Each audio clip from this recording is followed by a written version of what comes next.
Hello guys, welcome back to this my channel. कैसे हैं आप सभी? आई होप आप सभी बहुत अच्छे होंगे एंड आपकी तैयारी बहुत अच्छी चल रही होगी। आज के डे में मैंने क्या क्या सॉल्व किया है आपके साथ यही बात करूंगी। और चलिए तो बात करते हैं मैंने क्या क्या सॉल्व किया है।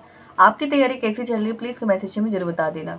और आप लोग मतलब आपका कॉन्फिडेंस क्या कह रहा है, कैसे मार्क्स आ रहे हैं आपके, और आपके ऐसे अगर मार्क्स आ रहे हैं तो क्या कहना चाहोगे आप कि आपके ऐसे मार्क्स क्यों आ रहे हैं?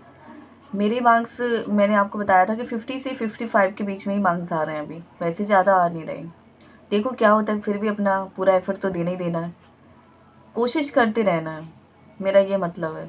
तो गाइज मैंने आज क्या क्या सॉल्व किया है बस यही शेयर करने वाली हूँ। करंट अफेयर्स की क्लास मैंने की, एडिटोरियल क्लास की मैम की, सर की भी। और इसके बाद इसको करने के बाद करंट अफेयर्स की क्लास, दोनों एडिटोरियल की क्लास करने के बाद मैम की 26 मिनट तक मैंने की, सर की पूरी क्लास की मैंने। इसके बाद फिर मैंने मीन्स जो एसबी क्लर्क की जो सर का जो मैराथन आया है ना 6 आवर का, है ना, तो उसको मैंने सुबह थोड़ा कंप्लीट किया था और फिर से मैं अभी इसको कंप्लीट करने जा रही हूँ। और इसके बाद फिर मैंने पजल, जैसा कि मैंने आप सभी को बताया था कि मैंने पजल के लिए मैंने टारगेट किया है कि 10+ पजल में सॉल्व करूँगी, तो वो मैंने की थी, मेरी 11 पजल हो पाई थी। ठीक है, और इसी के साथ साथ मैंने अर्थमेटिक के क्वेश्चन भी सॉल्व किए थे, वो मैंने किए थे यस मुक की, जो मैंने मुक टेस्ट दिए हैं वहीं से मैंने इसकी प्रैक्टिस की थी अर्थमेटिक के लिए। और बहुत सारे सवाल मैंने लगाए मुक टेस्ट से ही मैंने प्रैक्टिस, तीन तीन मुक टेस्ट मैंने दी, मतलब लास्ट के 8, 9 एंड 10 2023 के मैंने लास्ट के तीनों सेक्शन में जो न्यूमेरिकल एबिलिटी है उसमें डीआई भी थी, अर्थमेटिक के क्वेश्चन भी थे और केसलेट डीआई भी थी, तो मैंने उनको सॉल्व किया।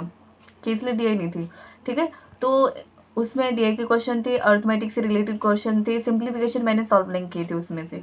और नंबर सीरीज जो रॉन्ग नंबर सीरीज है उसको मैंने किया था, मिसिंग नंबर सीरीज नहीं की थी।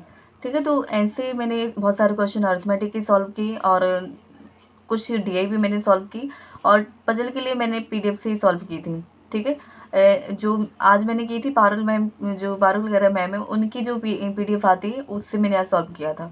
ठीक है, पजल के लिए, तो वहाँ से मैंने सॉल्व कर लिया था। तो इसके बाद फिर मुझे अभी सर जो सर की एसबी क्लर्क की जो मेंस मैराथन आई है डीआई के लिए, है ना, वही मैं सॉल्व कर रही हूँ। सुबह मैंने की थी कुछ और अभी मैं फिर से इसको करने जा रही हूँ। और सर की अप्रोच में देखूंगी, सर डीआई में कैसी अप्रोच लगाते हैं, कैसे मैं जल्दी क्वेश्चन को उठाना है, तो ये चीज़ मैं देखती हूँ सर कैसे कौन कौन सी पजल कैसे करवा रहे हैं। और बहुत ही अच्छा लेवल उसमें है डीआई का, तो मैं उसी को कंप्लीट कर रही हूँ। गाइज इतना सब करने के बाद करंट अफेयर्स को अभी मैंने रिवीजन नहीं किया है, करंट अफेयर्स भी रिवीजन करना है। आप पूछ रहे थे कि कहाँ से रिवीजन करती हो, तो मैंने देखिए सर पीडीएफ देते हैं अपने टेलीग्राम चैनल पे, कपिल कातपाल सर, ठीक है, टेलीग्राम चैनल पे पीडीएफ देते हैं, मैं वहीं से पीडीएफ को करती हूँ। ठीक है, पीडीएफ से ही करती हूँ, तो वहीं से मैं रिवीजन कर लेती हूँ। और इसके बाद फिर अभी वोकैब क्यूज कैसे देते हैं सर, पीडीएफ देते हैं ना, तो वहीं पे मतलब अपनी कॉपी में लिखते जाते हैं कि 1 का आंसर ये, 2 का ये, 3 का ये, तो ऐसे क्यूजी वगैरह होते हैं हमारे लिए। तो हम क्यूज के अकॉर्डिंग ही करते हैं, है ना, तो ऐसे मैंने किए थे।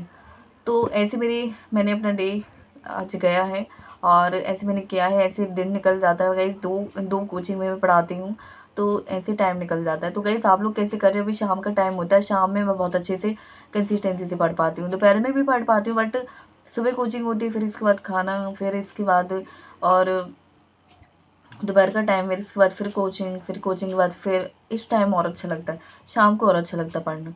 तो ऐसे तो गाइस आप लोग बताना आप लोग कैसे कर रहे हो। ठीक है, थैंक यू गाइस।